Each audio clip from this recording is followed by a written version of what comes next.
এবার আমাদের বিশেষ আয়োজন স্বপ্ন জাল জেলে ইলিশের খবর।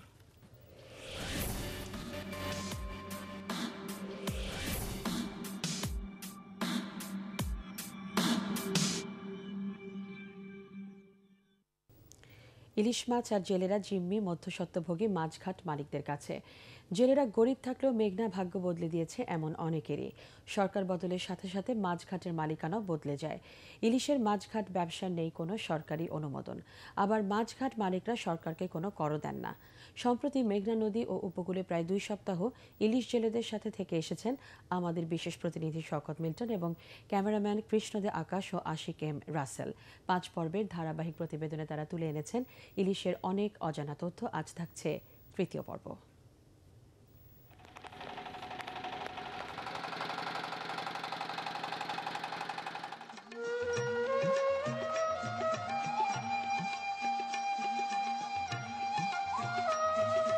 বর্ষা মৌসুমে মেঘনা থাকে উত্তাল।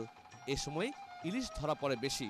3-4 দিন টানা মুষলধারে বৃষ্টিপাতের পরেও মাছ ধরা পড়ছে না। মেঘনা চষে বরিশালের হিজলা ও মেহেন্দিগঞ্জের কিছু মানুষ আঙুল ফুলে কলাগাছ হয়েছেন। তারা ডুবোচর বা নদীর পাড়ে মাছঘাট বসিয়ে জেলেদের নিয়ন্ত্রণ করেন, দাদন দেন। দাদন নেয়া জেলেরা মাছ বিক্রি করতে বাধ্য তাদের কাছে।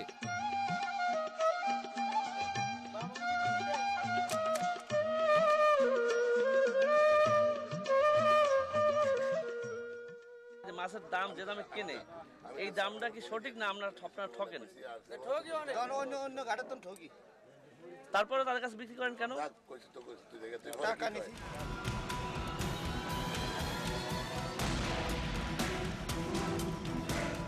মেঘনা থেকে বঙ্গোপসাগর পর্যন্ত খুব কম ইলিশ জেলে আছে যার দাদন নেই। যখনই ইলিশ কম ধরা পড়ে, ঝড় বন্যায় নৌকা জাল নষ্ট হয়, তখনই এই মাছঘাট মালিকদের কাছে ছুটে আসতে হয় জেলেদের দাদনের জন্য। মাছঘাট মালিকরা কোনো ধরনের লাভ ছাড়াই দাদন দেন, এমনটাই বলে থাকেন।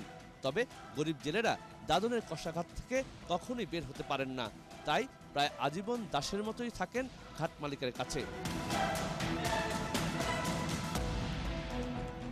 দাদন আছে 6 লাখ। না, এটা কোনো সুদ নাই, বরঞ্চ অনেক ক্ষেত্রে আমাদের এই টাকাগুলা মিসইউজও হয়। এ ব্যবসা বৈধ কি অবৈধ তা নিশ্চিত করে বলতে পারেন না কেউ। মাছঘাট ব্যবসার শুরু 80-র দশকে। জাতীয়তাবাদী মৎস্যজীবী দল নেতা হিজলার হাজি আলতাফ, মকবুল দপ্তরি, বড়জালিয়ার সাবেক চেয়ারম্যান ভুলু দেওয়ান, মেহেন্দিগঞ্জের কামাল মোল্লা সহ 10-12 জন মেঘনা নিয়ন্ত্রণ করত। মকবুল দপ্তরি একে একে 16টি মাছঘাটের মালিক হন। এখন হিজলা আওয়ামী লীগের সাধারণ সম্পাদক নজরুল ইসলাম মিলন 12টির মাছঘাটের মালিক। বিএনপি সরকারের সময় উপজেলা বিএনপির সাধারণ সম্পাদক মেজবাউদ্দিন চৌধুরী অপু, হিজলা গৌরবদী ইউনিয়ন বিএনপি সভাপতি গাফফার তালুকদার, হরিনাথপুর বিএনপির সাধারণ সম্পাদক আব্দুল খালেক মাঝি মাছঘাট ব্যবসায় নামেন। মহাজোট সরকার ক্ষমতায় এলে গাফফার তালুকদারের মাছঘাটগুলো সাবেক উপজেলা ভাইস চেয়ারম্যান কাজী জাকিরের দখলে যায়। ঘাটের দখল নিয়ে সংঘর্ষ হয় নজরুল ইসলাম মিলনের সাথে। হরিনাথপুরের খালেক মাঝির ঘাট দখল করেন লতিফ খান ও তৌফিক চেয়ারম্যান। মেহেন্দিগঞ্জের মাছঘাটের ত্রাস নামে অভিযোগ আলতু সর্দারের বিরুদ্ধে। মকবুল দপ্তরির মাছঘাটগুলো হিজলা উপজেলা চেয়ারম্যান টিপু সিকদারের ভাই, উপজেলা আওয়ামী লীগের যুগ্ম সাধারণ সম্পাদক দীপু সিকদার চালাচ্ছেন। ইলিশ জেলেদের কাছে দপ্তরির দাদনের পরিমাণ 20 কোটি টাকা।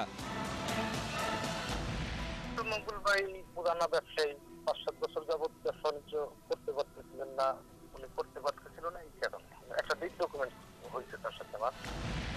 মকবুল দপ্তরি আওয়ামী লীগ ক্ষমতায় আসার পর থেকে এই পর্যন্ত দিব্যি ব্যবসা করতেছে, তাদের কেউ ডিস্টার্ব করে না। সেই কি কারণে আওয়ামী লীগের লোকজন জড়িত করে ব্যবসা করছে। ইদানিং কালে আওয়ামী লীগের যারা এটার সাথে জড়িত হয়েছে তারা আমার ব্যবসাটাকে ধ্বংস করার জন্য এই প্রক্রিয়া নামছে। মেঘনার বুকে ভেসে থাকা এ ধরনের মাছঘাটগুলো ইলিশ জেলেদের বিভিন্ন ধরনের সুযোগ সুবিধা দিয়ে থাকে বলে প্রচার রয়েছে। তবে এই সব মাছঘাট মালিকদের কাছে জিম্মি ইলিশ জেলেরা, কেননা তারা এই ঘাট মালিকদের কাছ থেকে দাদন নিয়ে থাকে। আর সরকার পরিবর্তনের সাথে সাথে এই সব মাছঘাট মালিকের পরিবর্তন ঘটে। ফলে যে সরকার ক্ষমতায় আসে তাদের দলের নেতাকর্মীদের ভাগ্যের পরিবর্তন ঘটলেও যারা ইলিশ মাছ ধরে সেই জেলেরা থাকেন অন্ধকারে। শওকত মিল্টন, এটিএন বাংলা, বালুরচর মাছঘাট, মেঘনা নদী।